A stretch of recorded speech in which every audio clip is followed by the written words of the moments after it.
I'm feeling good. I'm feeling good. Like it's weird watching that whole, like the story of it, because like you're too busy like doing stuff that you don't kind of see it as like one thing. So yeah, that was interesting to see. Mm-hmm. Yeah. How uncomfortable is it? How uncomfortable is it to see your life splattered on the screen like that? Oh yeah, no, that one is weird. Like, but it is what it is. It's my story, you know, so it's fine. Like I got over that feeling quite early. But yeah, Vita Bazam is outside. Yeah. I just want to basically speak at the moment to sustainability, because I think that these unbreakable stories are stories of resilience, right? It's the story of the journey as opposed to a destination or like a place that you arrive at, and your story perfectly exemplified that and exemplifies continuous tense because it's still going on, it's still unfolding. What do you attribute your resilient spirit to? What do you attribute that characteristic that you have innately in you to just go, we saw some of the adversity that you've dealt with in the past 10 years, and that's not even the whole story, right? We can't sum up your story into 1 hour for people to consume. But what is it about you that consciously or subconsciously that you, when you hit a setback, you're just like, yo, we gotta keep moving?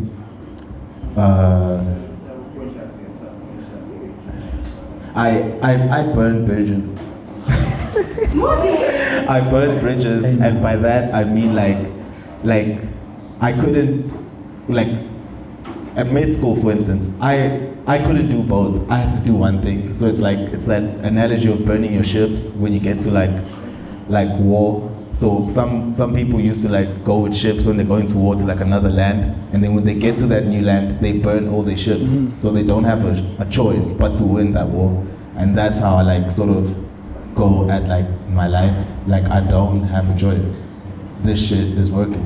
It's do or die. Yeah. It feels, when you watch yourself, at least that's what it felt like for me and us working on this piece, it feels as though you've lived like 12 lives.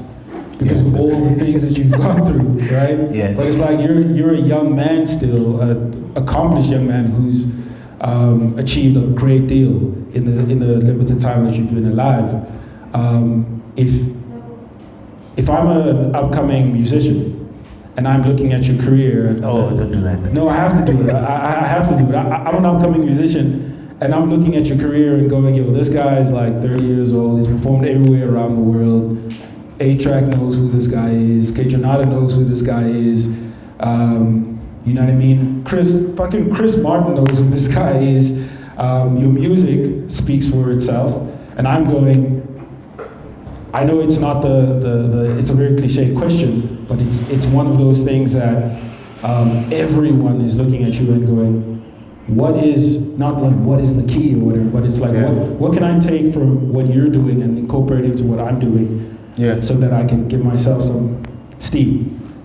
I think like it's because it's me and Muzi this, Muzi that. Like I think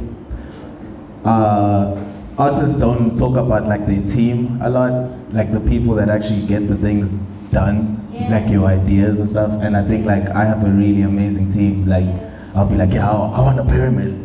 I want a big pyramid for my show, you know, because that's what we're gonna do for China Black. We're gonna have this like 10-foot pyramid, and it was gonna like just look futuristic as hell. But it's the people around me that help me do that, and I think like your team is arguably as important as the art, you know, because you can have really good art, but like if the people around you don't believe in it and don't believe in you and what you're trying to achieve, then you can't really do much with it. Like your team is like as important, you know. So I think I keep good people around me, and I have this like thing of always wanting to learn. So it's like I remain a student. So I only actually realize what I've done when someone else tells me, because like most of the time I just see myself like as a student. It's like I'm learning as much as I can, but I learned so much from Sim, John, Darren, Spacio, Lunga, so all like my friends and people that are like close to me. that help me with like particular things that I can't do. So I know my limits and I know I need help. And I'd tell like anyone that's coming up, like, get a good team.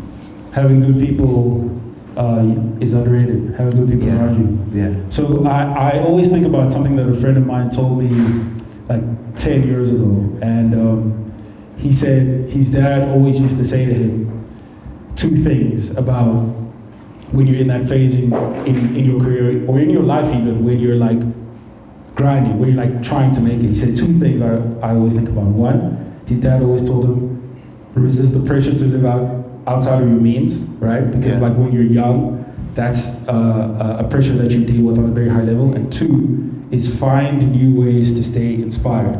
Yeah. People always talk about inspiration like it's this like endless well, like you wake up and the sun is out and you're like, I'm gonna go outside and I'm gonna paint and I'm gonna, it's like, and the older I get, the more I understand that one in particular, and I'm just like, you could be somebody who's tremendously talented but inspiration is fleeting. It's you know what I mean? It's very abstract.